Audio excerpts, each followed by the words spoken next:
শিক্ষার্থীরা, ত্রিপুরা ইউনিভার্সিটির আন্ডারে তোমরা যারা বিএ সেকেন্ড সেমিস্টারে পড়াশোনা করছো এবং তোমাদের যাদের এডুকেশন মেজর সাবজেক্ট রয়েছে, সেই এডুকেশন মেজর সাবজেক্টের উপর একটি গুরুত্বপূর্ণ টপিক নিয়ে আজকে ক্লাসে আমি আলোচনা করব। তোমরা প্রত্যেকে জানো এই সেমিস্টারে তোমাদের এডুকেশনে যে দুটো পেপার পড়তে হবে, একটি হচ্ছে পেপার 3 এবং আরেকটি হচ্ছে পেপার 4।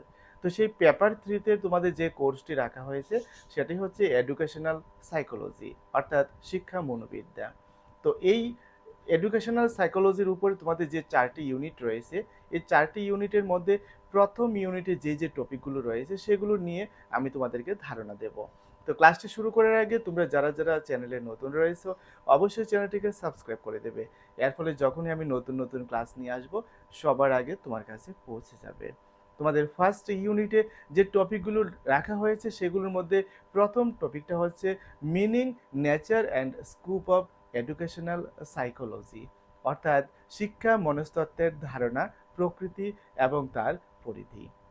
তো প্রথমত আমরা শিক্ষা মনোবিজ্ঞানের অর্থটা আমরা জেনে নেব, বা শিক্ষা মনস্তত্ত্ব বলতে আমরা কি বুঝি সেটা জেনে নেব।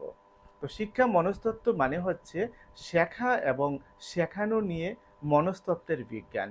অর্থাৎ আমরা যারা ছাত্রছাত্রী রয়েছি, আমরা যে শিখছি, আমাদের শেখার প্রক্রিয়াটা কি, বা শিক্ষক হিসেবে আমি যে তোমাদেরকে শেখাচ্ছি, যে শেখানোর প্রক্রিয়াটা কি, শেখানোর মূল নীতিগুলো কি, বা কোন পদ্ধতিতে শেখালে একজন শিক্ষার্থী খুব তাড়াতাড়ি শিখতে পারে, বুঝতে পারে, ওইগুলো নিয়ে চর্চা করা, ওইগুলো নিয়ে গবেষণা করা এবং তথ্য উপস্থাপন করা, সেটাই হচ্ছে শিক্ষা মনোবিজ্ঞান বা শিক্ষা মনস্তত্ত্ব। এটি শেখার প্রক্রিয়াটাকে বুঝিয়ে দেয় যে কিভাবে আমরা শিখি বা আমরা শেখাই, ওই প্রক্রিয়াগুলোকে সহজে বুঝিয়ে দেয়। শিক্ষার্থীর মন বোঝা এবং তার আচরণ বিশ্লেষণ করা হচ্ছে এই শিক্ষা মনোবিজ্ঞানের প্রধান কাজ। একজন শিক্ষার্থী তার মনে এখন কি চলছে, তার আচরণ নিয়ে কি চলছে, সে কিরকম আচরণ করছে, কিরকম ব্যবহার করছে, ওই বিষয়গুলো নিয়ে গবেষণা করা, চর্চা করা এবং বোঝা, এগুলোই রয়েছে এর অন্তর্গত। আমরা প্রথমত এই শিক্ষা মনস্তত্ত্বের প্রকৃতি বিষয়ে আলোচনা করব।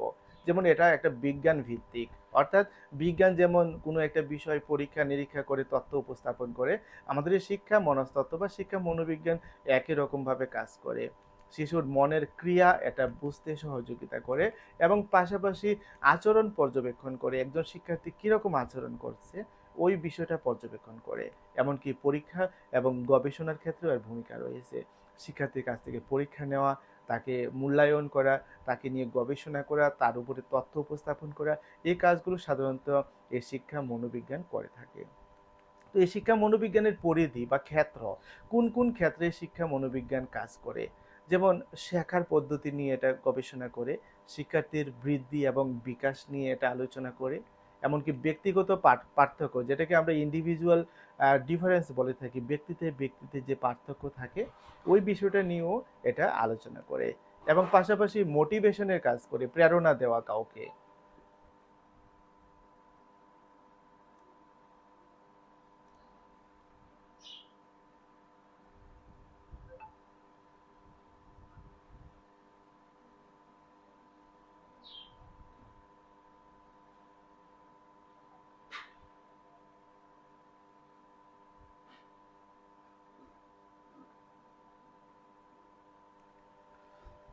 আমরা এখন তার ক্ষেত্র বা পরিধি নিয়ে কাজ করব, অর্থাৎ কোথায় কোথায় এটা কাজ করে। প্রথমত শেখার পদ্ধতির ক্ষেত্রে এই শিক্ষা মনোবিজ্ঞান গুরুত্বপূর্ণ ভূমিকা পালন করে, অর্থাৎ আমরা কোন পদ্ধতিতে শিখি, কোন পদ্ধতিতে শেখাই, ওইগুলো নিয়ে কথা বলে। শিক্ষার্থীর বৃদ্ধি এবং বিকাশ নিয়ে এটা আলোচনা করে, একটা শিক্ষার্থী কতটা বেড়ে উঠছে, তার কতটা বিকাশ হচ্ছে, ওই বিষয়গুলো পর্যবেক্ষণ করে এই শিক্ষা মনোবিজ্ঞান। ব্যক্তিগত পার্থক্য, যেটাকে আমরা ইন্ডিভিজুয়াল ডিফারেন্স বলে থাকি, এই ব্যক্তিগত পার্থক্যের কারণগুলো কি, এই ব্যক্তিগত পার্থক্যের ফলে শিক্ষার্থীর মধ্যে কীরকম প্রভাব পড়ে, ওই বিষয়গুলো আমরা এখানে দেখি। পাশাপাশি মোটিভেশন, যেটাকে আমরা প্রেরণা বলে থাকি, এই মোটিভেশনের বিষয়টিও শিক্ষা মনোবিজ্ঞানের মধ্যেই পড়ে। পাশাপাশি ক্লাসরুম পরিচালনা করা, শিক্ষক হিসেবে কিভাবে আমরা একটা শ্রেণীকক্ষকে পরিচালনা করব, সেই নির্দেশনা আমাদেরকে এই এডুকেশনাল সাইকোলজি বা শিক্ষা মনোবিদ্যা দিয়ে থাকে। পাশাপাশি মূল্যায়ন এবং মাপজোখের যে বিষয়গুলো, একটা শিক্ষার্থীকে মূল্যায়ন করা, তাকে পরিমাপ করা, ওই কাজটাও এই শিক্ষা মনোবিজ্ঞানী করে থাকে, বা এখান থেকে আমরা কনসেপ্ট পাই। এবার আমরা দেখব শিক্ষা এবং মনোবিজ্ঞানের মধ্যে রিলেশনটা কি। এটাও আমাদের সিলেবাসের মধ্যে রয়েছে, অর্থাৎ relation between education and psychology, যার উপর তোমাদেরকে কোশ্চেনও প্রিপেয়ার করতে হবে। তো শিক্ষা হলো শেখানো এবং শেখার প্রক্রিয়া, অর্থাৎ শিক্ষার মধ্যে দুটো প্রক্রিয়া কাজ করে। মনস্তত্ত্ব শেখার আচরণ এবং মনের গঠনকে আমাদেরকে বুঝিয়ে দিতে সহযোগিতা করে। যে শিক্ষা মনস্তত্ত্ব শেখাটাকে সহজ করে দেয়। আমরা যদি শিক্ষা মনস্তত্ত্বকে অনুসরণ করি, তাহলে শিক্ষা গ্রহণ করা শিক্ষা দেওয়া দুটো কাজেই সহজ হয়ে যায়। শিক্ষকের কাজ অনেকটাই সহজ হয় এই শিক্ষা মনোবিজ্ঞান ব্যবহার করে, বা শিক্ষা মনোবিজ্ঞানের বিভিন্ন দিকগুলো নিয়ে যখন শিক্ষকরা চর্চা করেন, তখন একজন শিক্ষার্থীকে শিক্ষা দিতে কাজটা অনেকটাই সহজ হয় তার পক্ষে। শিক্ষার্থীকে ভালো করে বোঝা সম্ভব হয় এই শিক্ষা মনোবিজ্ঞান নিয়ে যারা গবেষণা করেন তাদের পক্ষে। এমনকি শেখানোর পদ্ধতি নির্ধারণ করা যায় এই শিক্ষা মনোবিজ্ঞানের সহযোগিতায়। শিক্ষার সমস্যা যেগুলো রয়েছে, ওই সমস্যাগুলো নিয়ে গবেষণা করে ওই সমস্যাগুলোরও সমাধান করা যায়। এবার আমরা দেখব যে শিক্ষা মনস্তত্ত্বের কি কি পদ্ধতি রয়েছে, যেটাকে বলা হয় মেথডস অফ এডুকেশনাল সাইকোলজি। এটা তোমাদের সিলেবাসে রয়েছে। যেমন প্রথম যে পদ্ধতিটা রয়েছে সেটা হচ্ছে পর্যবেক্ষণ পদ্ধতি। এই পর্যবেক্ষণ পদ্ধতি, যেটাকে অবজারভেশন মেথড বলা হয়, এই পদ্ধতিতে কি করা হয়, শিক্ষার্থীর আচরণগুলোকে দেখা হয় সে কিরকম বিহেভ করছে। 2 নম্বর হচ্ছে পরীক্ষা পদ্ধতি। এই পদ্ধতিতে কি করা হয়, যেটাকে এক্সপেরিমেন্টাল মেথড আমরা বলে থাকি, যে নিয়ন্ত্রিত পরিবেশে পরীক্ষা গ্রহণ করা। অর্থাৎ এমন একটা পরিবেশে পরীক্ষা গ্রহণ করা হবে, সেটা নিয়ন্ত্রিত হবে, শিক্ষকের নিয়ন্ত্রণে থাকবে, সঠিক ফলাফল পাওয়া যায়, এই যে পদ্ধতিটা রয়েছে। এবং পাশাপাশি এটা একটা বৈজ্ঞানিক পদ্ধতি। আরেকটা পদ্ধতি তোমাদের রয়েছে যেটা হচ্ছে ক্লিনিক্যাল পদ্ধতি, বা যেটাকে ক্লিনিক্যাল মেথড আমরা বলতে পারি। তো এখানে কি করা হয়, ব্যক্তির সমস্যাগুলোকে নির্ণয় করা হয়। এটা একটা ল্যাবের মতো কাজ করে, যে পরামর্শ দেওয়া হয় এখানে, পাশাপাশি চিকিৎসা এবং সহায়তার বিষয়েও আলোচনা করা হয়। নেক্সট আরেকটি পদ্ধতি হচ্ছে সমীক্ষা পদ্ধতি। এখানে অনেক মানুষ কাছ থেকে তথ্য সংগ্রহ করা হয়, তাদেরকে একসাথে করা হয়, তাদের সাথে আলোচনা করা হয় এবং তথ্যগুলো সংগ্রহ করা হয়। বিভিন্ন প্রশ্নপত্র এক্ষেত্রে ব্যবহার করা হয়ে থাকে, এবং একটা সাধারণ ধারা বোঝাই হচ্ছে এর প্রধান লক্ষ্য। এবং আরেকটা পদ্ধতি যেটা হচ্ছে কেস স্টাডি পদ্ধতি। এই পদ্ধতি কি করা হয়, একজন শিক্ষার্থীর উপরে বিশদভাবে অধ্যয়ন করা হয়, তার জীবনের বিভিন্ন সমস্যাগুলো নিয়ে বিশ্লেষণ করা হয়, এবং গভীরভাবে বিশ্লেষণ করে এখানে তাকে পরামর্শ দেওয়া হয়। তো প্রথম ব্যবহারটা হচ্ছে শিক্ষার্থীর বয়স এবং মানসিক অবস্থা বোঝা। অর্থাৎ এই শিক্ষা মনস্তত্ত্ব ব্যবহার করে আমরা একটা শিক্ষার্থী তার বর্তমান বয়স এবং তার যে মানসিক অবস্থা রয়েছে ওই বিষয়গুলো সম্পর্কে আমরা ধারণা নিতে পারি, এবং উপযুক্ত শিক্ষণ পদ্ধতি আমরা নির্বাচন করতে পারি শিক্ষার্থীর জন্য। পাশাপাশি ব্যক্তিগত পার্থক্য অনুসারে আমরা শিক্ষার্থীকে শিক্ষা দিতে পারি। শিক্ষার্থীর প্রেরণা জাগানো তাদের মধ্যে, অর্থাৎ যে কোনো বিষয় তাদেরকে মোটিভেট করা, পাশাপাশি ক্লাসরুম ব্যবস্থাপনা ভালো করা, তো শেখার পরিবেশ আনন্দদায়ক করা, এগুলোই সাধারণত এর প্রধান কাজ। পাশাপাশি শিক্ষার্থীর আচরণগুলোকে নিয়ন্ত্রণ করা, এটা সবচেয়ে বেশি ইম্পর্ট্যান্ট। এবং সবশেষে আমরা মূল্যায়ন বা পরীক্ষার পদ্ধতি আমরা ঠিক করব শিক্ষার্থীর জন্য, তাকে কিভাবে মূল্যায়ন করা যাবে বা তার কাছ থেকে কিভাবে পরীক্ষা নেওয়া যাবে, ওই বিষয়গুলো নিয়ে আমরা এই শিক্ষা মনস্তত্ত্বকে ব্যবহার করে আমরা গবেষণা করতে পারবো। এবার আরেকটি কনসেপ্ট তোমাদের রয়েছে তোমাদের সিলেবাসে, সেটি হচ্ছে বৃদ্ধি এবং বিকাশ, যেটাকে ইংরেজিতে আমরা বলে থাকি গ্রোথ অ্যান্ড ডেভেলপমেন্ট। তো এই যে বৃদ্ধি এবং বিকাশ, এই দুটো শব্দ তোমাদের কাছে একই রকম মনে হতে পারে, কিন্তু এই দুটো কিন্তু এক বিষয় না, এই দুটোর মধ্যে পার্থক্য রয়েছে। কিরকম পার্থক্য, যেমন জন্মের পর তুমি নিজের ক্ষেত্রে লক্ষ্য করো, ধীরে ধীরে ধীরে ধীরে তুমি বেড়ে উঠেছ। এভাবে যত দিন যাচ্ছে, বছরের পর বছর পার হচ্ছে, তোমার বয়স বাড়ার সাথে সাথে কিন্তু তুমি একটা নির্দিষ্ট উচ্চতায় পৌঁছছো, তোমার একটা শারীরিক গঠন তৈরি হচ্ছে, কিন্তু এটা একটা সময়ে গিয়ে কিন্তু থমকে দাঁড়াবে। যেমন তোমার যখন 20-25 বছর হবে, এরপর থেকে কিন্তু তোমার হাইট আর বাড়বে না, তোমার উচ্চতা আর বাড়বে না, তোমার শারীরিক গঠনের সেরকম কোনো পরিবর্তন হবে না। তো এই যে বিষয়টা, সেটা হচ্ছে তোমার বৃদ্ধি। এবার জন্মের পর থেকে আমরা শিক্ষা গ্রহণের মধ্য দিয়ে, আমরা আচরণের পরিবর্তনের মধ্য দিয়ে আমরা নিজেকে উন্নত করছি, এবং এই প্রক্রিয়াটা আমাদের চলছে এবং এটা চলমান, এটা চলবে আমাদের আমৃত্যু পর্যন্ত, জন্মের আগে পর্যন্ত। সেটাই হচ্ছে তোমার বিকাশ। অর্থাৎ বিকাশ হচ্ছে তোমার মধ্যে কি কি গুণগত পরিবর্তন হচ্ছে, সেটা হচ্ছে তোমার বিকাশ। আর বৃদ্ধিটা হচ্ছে তোমার মধ্যে পরিমাণগত যে পরিবর্তনটা হচ্ছে, তোমার এই যে উচ্চতায় বাড়ছ, তুমি যে চিকন থেকে ধীরে ধীরে মোটা হচ্ছ, অর্থাৎ তোমার যে একটা শুষ্ক ওজন বৃদ্ধি পাচ্ছে সেটাই হচ্ছে বৃদ্ধি। এবং পাশাপাশি সব ক্ষেত্রে তোমার যে উন্নতিটা সেটাই হচ্ছে তোমার বিকাশ। আমরা বৃদ্ধিকে যদি বলি তাহলে শুধুমাত্র বৃদ্ধির কথাই বলতে হবে, কিন্তু বিকাশের কথা যদি বলি এই বিকাশের মধ্যে কিন্তু তোমার বৃদ্ধি আসবে, তোমার নানান ধরনের যে ডেভেলপমেন্টগুলো রয়েছে ওইগুলো আসবে, অর্থাৎ সবগুলো মিলিয়ে তোমার মধ্যে বিকাশের কাজটা সম্পন্ন হবে। আশা করি বৃদ্ধি এবং বিকাশ ওই দুইটা বিষয় বলতে আমরা কি বুঝি সেই বিষয়ে তোমাদের ধারণাটা পরিষ্কার হয়েছে। যেমন আমরা এক কথায় যদি বলি যে বৃদ্ধি হচ্ছে আমাদের কি শারীরিক পরিবর্তন, উচ্চতা এবং ওজনের বৃদ্ধি, মাপঝোঁক করা যায়, এটাকে পরিমাপ করা যায় এবং বাহ্যিক রূপান্তরও আমাদের মধ্যে হয়। আর বিকাশের ক্ষেত্রে যদি আমরা বলি তাহলে এটা মানসিক, সামাজিক এবং শারীরিক পরিবর্তন ঘটায়। ভাষা শেখা, চিন্তা করা, এগুলো সবগুলো বিকাশের মধ্যে পড়বে। অভ্যাস এবং আচরণ গঠিত হওয়া, এগুলো বিকাশের মধ্যেই পড়বে। এটাকে সহজে পরিমাপ করা যায় না, মাপঝোঁক করা যায় না।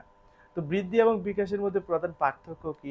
যেমন বৃদ্ধি শুধুমাত্র একটা শারীরিক পরিবর্তন, বিকাশ শারীরিক মানসিক দুটোই হয়। তো বৃদ্ধি একটা সীমিত সময় পর্যন্ত, একটা সময় গিয়ে এটা থমকে যায়। বিকাশ কিন্তু সারা জীবন ধরে চলে। তো শিশু বিকাশের কিছু নীতি রয়েছে। যেমন কি কি নীতি? যেমন বিকাশটা ধারাবাহিকভাবে হয়, হঠাৎ করেই বিকাশটা শেষ হয়ে যায় না। এটা একটা ধারাবাহিক প্রক্রিয়া। তাছাড়া বয়স অনুযায়ী এটা হয়, সব শিশু ভিন্ন ভিন্নভাবে বিকশিত হয়, প্রত্যেকের বিকাশ একরকম হয় না। সহজ থেকে এটা ধীরে ধীরে জটিলের দিকে যায় এবং বিকাশে সব দিক যুক্ত থাকে, অর্থাৎ বৃদ্ধিটাও এসে যুক্ত হয়ে যায় বিকাশের মধ্যে। এবার আরেকটা টপিক তোমাদের রয়েছে, সেটা হচ্ছে ব্যক্তিগত পার্থক্য। ব্যক্তিগত পার্থক্য বলতে আমরা কি বুঝি? যে ব্যক্তিতে যে পার্থক্য থাকে, প্রত্যেক ব্যক্তি যে একরকম হয় না। তো আমরা এই টপিকের উপর এই ব্যক্তিগত পার্থক্য বা বৈষম্যের ধারণা, অর্থাৎ এটা বলতে আমরা কি বুঝি, এটার প্রকারভেদ, এটার কারণ, এটার শিক্ষাগত প্রভাব, ওই বিষয়গুলো সম্পর্কে আমরা সংক্ষিপ্তভাবে জেনে নেব। যেমন আমরা যদি ধারণাটা নেই যে ব্যক্তিগত পার্থক্যটা কি, সেটা হচ্ছে এক একজন শিক্ষার্থী আলাদা থাকে, একজনের সাথে আরেকজনের কোনো মিল থাকে না। যেমন আচরণ, ক্ষমতা, রুচি তাদের ভিন্ন ভিন্ন থাকে। শিক্ষা পদ্ধতি অনুযায়ী পরিবর্তন দরকার, অর্থাৎ শিক্ষা পদ্ধতি অনুযায়ী আমরা তাদেরকে ভিন্ন ভিন্নভাবে তাদেরকে শিক্ষা আমরা দেব। এটার প্রকার কি? যেমন শারীরিক পার্থক্য, বুদ্ধিগত পার্থক্য, তাছাড়া মানসিক পার্থক্য, সামাজিক পার্থক্য, ভাষার পার্থক্য, এইভাবে কিন্তু আমরা এই ব্যক্তিগত পার্থক্য বা ইন্ডিভিজুয়াল ডিফারেন্স যেটা আমরা তৈরি করতে পারি। এবং কারণ রয়েছে এর পেছনে কিছু এই ব্যক্তিগত বৈষম্যের। যেমন বংশগত কারণ হতে পারে, পরিবেশগত কারণ হতে পারে, পরিবার হতে পারে এর কারণ, স্কুল হতে পারে কারণ, বন্ধুরা হতে পারে কারণ। কারণ এক একটা পরিবারে এক এক রকম ব্যক্তিরা বিলং করে। তুমি যে পরিবারে থাকো ওই পরিবারের শিক্ষা, রীতিনীতি, আচার অনুষ্ঠান একরকম, অন্য একটা পরিবারের অন্য একজনের সাথে কিন্তু তোমার মিলবে না। একই রকম ভাবে তুমি গ্রামের একটা বিদ্যালয়ে পড়ছো, অন্য একটা ছেলে সে শহরের একটা বিদ্যালয়ে পড়ছে, দুজনের মধ্যে একটা ডিফারেন্স থাকবে। এবং পাশাপাশি তুমি ভালো কিছু বন্ধুর সাথে চলছো, তোমার আচরণ একরকম থাকবে, সে অন্য একটা খারাপ বন্ধুর সাথে চলছে, তার আচরণ একরকম হবে। তো এই সব বিষয়গুলোর উপরেই কিন্তু এই ব্যক্তিগত বৈষম্যটা নির্ভর করে। এটার শিক্ষাগত প্রভাব রয়েছে। যেমন শিক্ষককে আলাদা পদ্ধতি ব্যবহার করতে হবে, অর্থাৎ এক একটা ব্যক্তি যেহেতু এক এক রকম, এক একটা শিক্ষার্থী যেহেতু এক এক রকম, প্রত্যেকের ক্ষেত্রে ভিন্ন ভিন্ন রীতি নীতি ব্যবহার করতে হবে। ব্যবহার করে শিক্ষা পদ্ধতি ব্যবহার করে আলাদাভাবে শিক্ষা দিতে হবে, তা না হলে কিন্তু প্রত্যেকের যে ইন্ডিভিজুয়াল ডেভেলপমেন্টটা এটা কিন্তু কখনোই সম্ভব হবে না। এবং ধীর এবং দ্রুত শেখা, শিক্ষার্থীর জন্য ভিন্ন কৌশল, এই বিষয়গুলো অবলম্বন করতে হবে। কারণ কেউ কেউ ধীরে শিখে, কেউ কেউ দ্রুতভাবে শিখতে পারে, এগুলোর জন্য আমরা ভিন্ন ভিন্ন কৌশল ব্যবহার করব। এবং পাশাপাশি বিশেষ সহায়তা তাদেরকে দিতে হবে, শিক্ষার্থীকে উৎসাহিত করতে হবে। শিক্ষার যে সমতার নীতি আছে সেটাকে মেনে আমরা শিক্ষার্থীকে শিক্ষা দিতে হবে। তাহলে একটা শ্রেণীকক্ষে ব্যক্তিগত বৈষম্য থাকা সত্ত্বেও প্রত্যেক শিক্ষার্থী সঠিকভাবে যথার্থভাবে শিক্ষা লাভ করতে পারবে। এই ছিল আমাদের আজকের আলোচনা। ফার্স্ট ইউনিটে যে টপিকগুলো তোমাদের সিলেবাসে রয়েছে প্রত্যেকটা টপিক আমি ভালোভাবে সুন্দরভাবে বুঝিয়ে দেওয়ার চেষ্টা করেছি। এবার এই সবগুলো টপিকের উপর তো আর প্রশ্ন উত্তর পরে তোমরা পারবে না, এখান থেকে বাছাই করে দুটো বা তিনটি প্রশ্ন তোমাদেরকে করতে হবে। যারা স্কুল অফ মেরিট মোবাইল অ্যাপ্লিকেশনে অলরেডি সাবস্ক্রিপশন নিয়ে নিয়েছো এবং স্কুল অফ মেরিটে যারা স্টাডি করছো, তোমরা তো পেয়েই গেছো যে কোন কোন ব্রড কোশ্চেন এই ইউনিট থেকে পড়তে হবে। আর যারা এখনও আমাদের ইনস্টিটিউশনে অ্যাডমিশন নাওনি, ভাবছো স্কুল অফ মেরিটে স্টাডি করবে, তাহলে গুগল প্লে স্টোর থেকে স্কুল অফ মেরিট মোবাইল অ্যাপ্লিকেশনটি ইনস্টল করে নিতে পারো। বিস্তারিত জানতে স্ক্রিনে দেওয়া মোবাইল নম্বরে যোগাযোগ করো। আর তোমরা যারা ভাবছো স্কুল অফ মেরিটে অ্যাডমিশন নেবে, তাহলে গুগল প্লে স্টোর থেকে স্কুল অফ মেরিট মোবাইল অ্যাপ্লিকেশনটি ইনস্টল করে নেবে। বিস্তারিত জানতে স্ক্রিনে দেওয়া মোবাইল নম্বরে যোগাযোগ করবে। আমাদের ইনস্টিটিউশনে অ্যাডমিশন নিলে তোমার আসন্ন ফাইনাল পরীক্ষার জন্য সাজেশন পাবে। যে প্রশ্নগুলো তোমাদের দেওয়া হবে সেগুলোর ভালো এবং উন্নত মানের আনসার তোমরা পাবে। পাশাপাশি প্রত্যেকটা টপিকের উপর তোমাদের কনসেপ্ট ক্লিয়ার করার জন্য এরকম ভিডিও ক্লাস পাবে। তাহলে দেরি না করে তোমরা যারা যারা স্কুল অফ মেরিটে স্টাডি করতে ইচ্ছুক, আজই প্লে স্টোর থেকে স্কুল অফ মেরিট অ্যাপটি ইনস্টল করে নাও এবং অ্যাডমিশন নিয়ে তোমার ফাইনাল পরীক্ষার প্রস্তুতি শুরু করে দাও।